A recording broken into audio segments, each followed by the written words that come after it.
The NFT world isn't dead, but it's taken a big non-fungible beating. The market fell gloriously last year as rich speculators spent billions on risky investments, pumping up profits and prices. Now, months into 2022, it's starting to look ugly, but some long-term trends suggest a transformed and vast market opportunity worth trillions. So today's video is going to be about the future of NFTs. Is it a dead venture or still something to look forward to? Let's hop right in. First up, two views on the future of NFTs. Game on or game over? The future of NFTs is debatable, as the era of low interest rates, which prompted investors to take risky bets, has come to an end. Since the much-anticipated vision for a blockchain-based metaverse hasn't come to place yet, experts believe NFTs will shake up the gaming industry again, for instance by letting players hold in-game assets, such as avatar skins. Modesta Maswat, who's chief of the financial officer at Blockchain Tracker, says everyone believes games are going to be the next big thing in blockchain. This difficult combination of finance and gaming isn't as easy as you might think. Mostly, gamers prefer games that don't include play-to-earn components, or NFTs, according to CEO of technology research firm L'Atelier. Though we do have groundbreaking new crypto restrictions agreed on last week by the European Union, they mostly excluded NFTs. Meanwhile, the most prominent NFT-based game, Axie Infinity, has seen a collapse in its in-game purchases to less than half a cent, down from a huge peak of 70 cents last year. According to L'Atelier's Egan, the NFT market is nowhere near recovering in its current form. He said, ultimately, it's a case where huge amounts of money are being paid for limited assets that don't really produce any cash flow. But the underlying vision of developing unique digital assets is still fundamentally necessary and will have enormous applications in the future for the finance sector. Next up, winter is coming, or is winter already here? The NFT market has tumbled along with cryptocurrencies, which are commonly used to pay for the assets. All this happened at a time where all over the world, central banks have boosted rates to fight inflation, and investors' appetite for risk has also withered because of it. Bitcoin yielded around 50% in the first 5 months of the year, while Ether has dropped to a new low of 76%. Up next, death spiral or dip? Critics and analysts say that the crash proves the foolishness of buying such tradable blockchain-based records that are linked with digital files such as videos or images, and very often artwork. You probably remember the Malaysian billionaire who bought Jack Dorsey's first tweet as an NFT for $3 million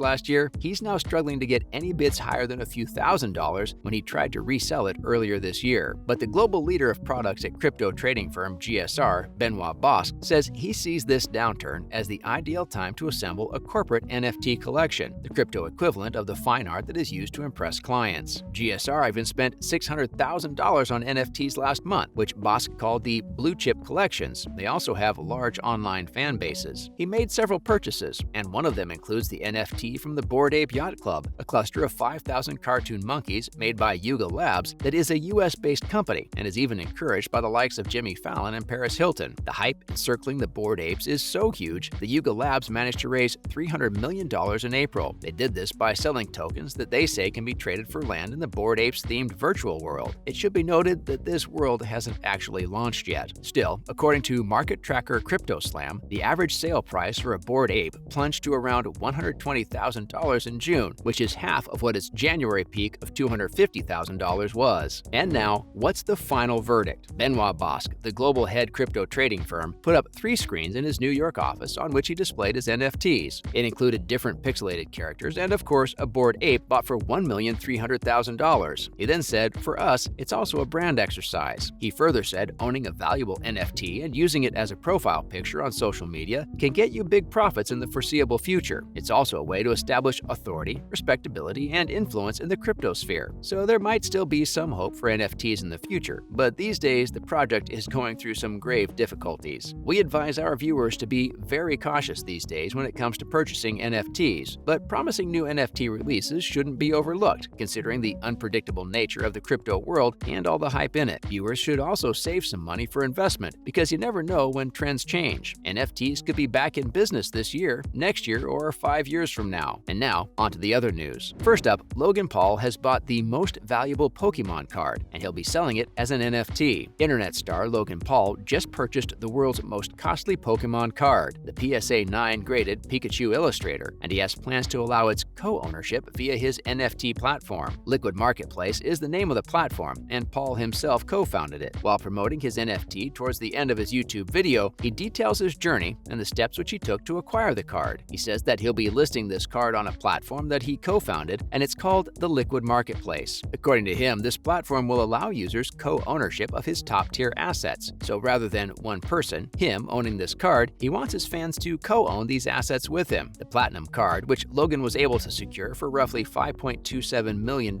secured its place in the Guinness World Record for being the costliest Pokemon trading card ever sold in a private sale. Logan also says that he'll be listing the card for $6 million, or 55 million Liquid Marketplace tokens, with each token costing 20 cents. Logan will still retain 45% ownership of the card, but he promises to keep it in a vault so no one can have access to it. He says that his fans and the community will be able to decide one thing about it, and that's whether they'll let him wear it to his fights or whether he could take it to box openings or put it in a museum one day. Critics say that Logan's idea is absolutely amazing and is actually something new. It also gives a peek into what Pokemon can become in the future. The Saudis topped the volume charts in its debut weekend with 7.7 million in sales. Another month, another hit compilation of pricey non-fungible tokens, NFTs. The latest success is a project called The Saudis. Yes, you heard that right. The collection of 6,555 NFTs, whose artwork is just like that of the acclaimed CryptoPunks collectibles. The collection is free to mint on July 15th and might get sold out within hours. The project's floor price, which is the price of the economical edition currently for sale on the open market, is around 0.65 Ether, roughly $900, after peaking at around 1.4 Ether, roughly $1,700 on Saturday. The collection has so far totaled 6,500 Ether, roughly $6.7 million